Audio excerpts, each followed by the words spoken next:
زبان سے بڑا زہر کوئی نہیں ہے، اور زبان سے حسین کوئی اور عضو کوئی نہیں ہے، زبان سے نکلے ہوئے بول سے میٹھا کوئی بول کوئی نہیں ہے، اور زبان سے نکلی ہوئی بہار سے بڑھ کر کوئی بہار کوئی نہیں ہے۔ یاد رکھنا الفاظ واپس نہیں ہوتے، جی میں اپنے الفاظ واپس لیتا ہوں۔ اچھا کہاں سے واپس ہو گئے؟ دوری دھار کے زخم لگا کر اب کہتا ہے جی میں اپنے الفاظ واپس لیتا ہوں۔ اچھا لاؤ کہاں ہے تاکہ میں تجھے واپس کر دوں؟ ہیں کہاں؟ وہ تو دل کی گہرائیوں کو چیر کے چلے گئے، اب میں واپس کیسے کروں؟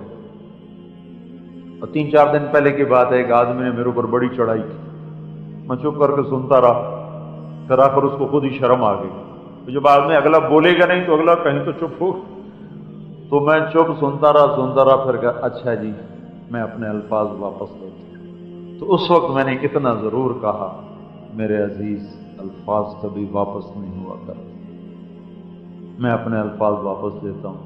پہلے کیوں نہیں بولا سوچ کے، اب کہتا ہے میرے الفاظ واپس۔ کبھی الفاظ بھی واپس ہوئے؟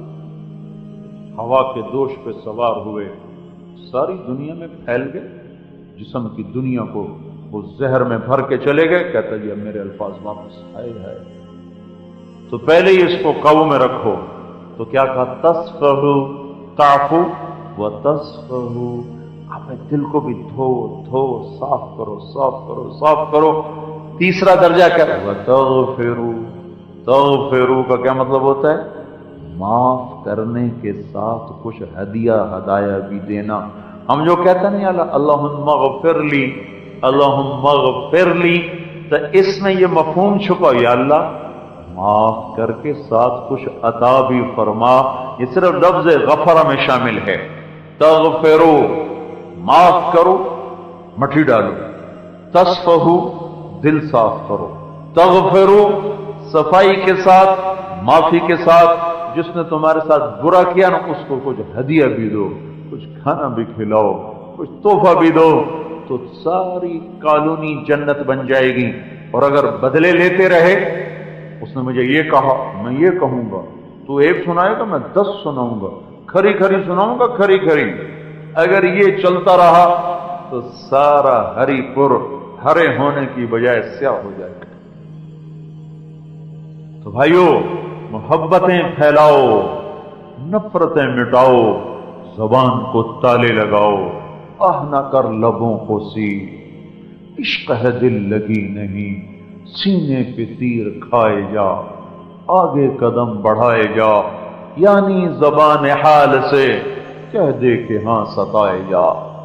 اللہ کی قسم، مجھے میرے اللہ کی قسم، مجھے میرے رب کی قسم، سنو میں 3 دفعہ قسم کھا کے کہہ رہا ہوں، اگر معاف کرنا سیکھ گئے، زبان کو سینا سیکھ گئے، تو تمہارا اللہ تمہیں دنیا ہی میں عزت دے کے دکھا دے گا۔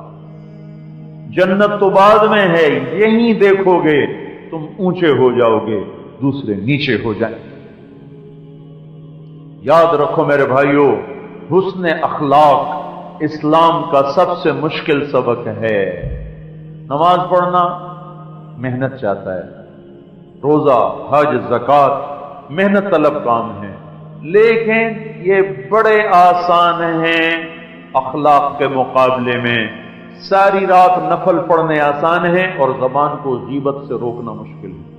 سارے دن سارے اللہ اللہ اللہ اللہ کی لاکھوں تسبیحاں پڑھنا آسان ہے اور اس کو غیبت سے روکنا مشکل۔ اور یہ جو نیک لوگ ہوتے ہیں یہ پتہ کیسے شروع ہوتے ہیں؟ اللہ معاف فرمائے جی، بس کیا کہتے ہیں، کیا پوچھتے ہو اس کا؟ اور پھر شروع پہلے کہیں گے اللہ معاف فرمائے، اللہ کے قانون کو کبھی مذاق اڑائیں گے، اللہ معاف فرمائے، اور پھر زبان کھل جائے گی، وہ ایسا، وہ ایسی، وہ ایسی، وہ ایسی، اور گھروں کو آگ لگا دیتی۔ آپ نے فرمایا جو لوگوں کو لڑاتے ہیں ادھر کی ادھر سنا کر، ادھر کی ادھر سنا کر، وہ اللہ کی نظر میں ایسے گندے ہیں جیسے تمہاری نظر میں پاخانہ گندا ہے۔ تو بھائیوں میں ہاتھ جوڑتا ہوں سب کے سامنے، دیکھو معاف کرنا سیکھو۔ ہم معاف کرنا بھول گئے، معاف کرنا سیکھو، ہونٹ بند کرنا سیکھو۔ مجھے میرے رب کی قسم، بڑے بڑے تہجد گزار تمہاری گرد بھی نہیں دیکھ سکیں گے اگر اس زبان کو بند کرنا سیکھ لیا۔ اور معاف کرنا سیکھ لیا، چھوٹے بن جاؤ کہ دانا خاک میں مل کر گل و گلزار ہوتا ہے۔ یہ سیکھ لو، اس سے بڑا مقام دلانے والا کوئی عمل کوئی نہیں ہے۔ اللہ کے نبی نے فرمایا ساری زندگی کے تہجد گزار اور ساری زندگی کے روزے دار سے بڑا درجہ ہے اچھے اخلاق والے کا۔ ہاں بھائی، معاف کرنا سیکھو گے نا، بڑی ضرورت ہے آج اس کی۔ نمازی ماشاءاللہ بہت ہیں، روزے دار بھی بہت ہیں، پڑھنے والے پڑھانے والے بھی بہت ہیں، پر معاف کرنے والے ہیں ہی کوئی نہیں، ہونٹ سینے والے ہیں ہی کوئی نہیں۔ دیکھنے میں یہ کوئی عمل نہیں، لیکن بڑے بڑے نوافل تلاوتوں سے یہ بڑا عمل ہے۔ ایک صحابی نے کہا یا رسول اللہ فلاں عورت رات کی تہجد گزار ہے، دن کی روزے دار ہے، زبان کی تیز ہے، آپ نے کہا دوزخ میں جائے گی۔ رسول اللہ فلاں عورت فرض پورے کرتی ہے، نوافل کا اہتمام کوئی نہیں، اخلاق بڑے اچھے ہیں، آپ نے کہا جنت میں جائے گی۔ لمبے چوڑے وظیفوں میں نہیں ڈالا، بلکہ مختصر، جاؤ 2 نفل پڑھو اللہ سے مانگو، 2 نفل پڑھو اللہ سے مانگو۔ وہ ہمارے ہاں رواج ہے لمبے لمبے وظیفے پڑھنے کا، اور ہمارے نبی آسان زندگی لے کر آئے، آسان کام لے کر آئے۔ 2 نفل پڑھو، کوئی مشکل ہے 2 نفل پڑھو، یہی میرے نبی کی سنت ہے۔ روزہ رکھو، نفل پڑھو، روزہ رکھو، نفل پڑھو، اللہ ہر مشکل میں سے راستہ نکالے گا۔ تو انشاءاللہ نماز کے تو سارے بھائیوں نے وعدے کر لیے۔ اس مجمع میں جن لوگوں کو اللہ نے رزق دیا ہے، پیسہ دیا ہے، ان پر زکوٰۃ فرض ہے، تو زکوٰۃ کا اہتمام کیا جائے۔ جس ملک میں سودی کاروبار ہو وہاں پیسہ ہمیشہ چند ہاتھوں میں ہوتا ہے، اور اکثر لوگ اس میں غریب ہی ہوتے ہیں۔ ہمارے ساتھ یہ فراڈ ہوتا چلا آ رہا ہے، ہمیں یہ کہا جاتا ہے کہ آبادی زیادہ ہے اس لیے ملک میں غربت۔ ہماری غربت کا تعلق وہ آبادی سے نہیں، بلکہ غربت کا تعلق سودی نظام سے ہے۔ سودی نظام میں لازمی یہ ہوتا ہے کہ پیسہ چند ہاتھوں میں آ جاتا ہے، پھر اس کے ساتھ سٹا بھی چلتا ہے، پھر اس کے ساتھ انشورنس ہے، پھر اس کے ساتھ جوا ہے۔ یہ ساری چیزیں مل کر پیسے کو خود بخود سمیٹ کر چند ہاتھوں میں پہنچا دیتی۔ تو لہذا ایسے ملک میں اللہ کے نام پہ خرچ کرنے کو بہت رواج دینا چاہیے۔ زکوٰۃ فرض ہے، وہ تو دینی ہے، اس کے علاوہ بھی غریب آدمی بھی اللہ کے نام پہ دے، اللہ 10 گنا کر کے واپس کرتا ہے۔ تو اللہ کے نام پہ خرچ کرنے کی عادت ڈالیں، اور جتنا کھل کے خرچ کرو گے اتنا اللہ واپس کرے، اتنا اللہ واپس کرے۔ تو اس کا سخی بھی کوئی نہیں۔ سخی کب بنے گا؟ زکوٰۃ سے اوپر اللہ کے نام پہ خرچ کرے گا، پھر سخی بن جائے۔ اور ایک دفعہ ایک بنی اسرائیل کے عابد نے شیطان سے پوچھا تجھے انسان میں کیا چیزیں پسند ہیں؟ تو اس نے کہا مجھے 3 باتیں بڑی پسند ہیں، تینوں کٹھی ہوں اس میں پھر تو وہ میرا پیر ہے، میں مرید ہوں، اور اگر کوئی ایک ہو تو پھر میرا یار ہے۔ کہ ایک اس میں نشہ ہو، شراب پیتا ہو، نشہ کرتا ہو۔ دوسری بات کیا پسند ہے؟ تو غصے والا ہو۔ تیسری بات کیا پسند ہے؟ بخیل، کنجوس ہو۔ یہ تینوں کٹھی ہوں تو پھر وہ شیطان کا بھی پیر بن جاتا ہے، اور اگر کوئی ایک ہو تو شیطان سے یاری لگ جاتی ہے۔ بس سخی بننا ہے تو اللہ تعالیٰ رزق واپس کرتا ہے۔ بعض لوگ بینکوں میں پیسہ رکھتے ہیں، سیونگ اکاؤنٹ میں اس پہ سود ملتا ہے، فکس ڈپازٹ میں اس پہ سود ملتا ہے۔ بھائیو اللہ سے اعلان جنگ ہے، نہ کرو، چھوڑ دو۔ وہ جو پیسہ بنا ہے، وہ جو پیچھے کھایا وہ اس سے معافی مانگو، جو پڑا ہے وہ تقسیم کر دو اجر کی نیت کے بغیر۔ بعض لوگ اپنی فیکٹریاں چلاتے ہیں بینکوں سے پیسہ لے کر، روکی سوکی کھا لو، سود پہ کام نہ کرو، موت آ گئی تو جواب کیا دو کہ میں نے فیکٹری چلانی تھی، میری فیکٹری سود کے بغیر چل رہی نہیں تو پھر میں کیا کرتا؟ تو کہ تو ریڑھی لگا لے، تو کوئی چھوٹی سی دکان چلا لے، تو فیکٹری کو ٹھیکے پہ دے دے، تجھے کس نے کہا چلانے کے لیے؟ اللہ سے اعلان جنگ کر کے چلانا، صرف 4 پیسے زیادہ آ جاتے ہیں، اس لیے کہ 4 پیسے زیادہ آ جاتے ہیں، اور اس کے پیچھے دیکھتے نہیں ہو کہ اللہ کہتا فَأْذَنُوا بِحَرْبٍ مِّنَ اللَّهِ وَرَسُولِهِ۔ میں حیران ہوں، اللہ نے گناہ تو بڑے بڑے ہیں، زنا، قتل، نماز کا چھوڑنا، ماں باپ کی نافرمانی،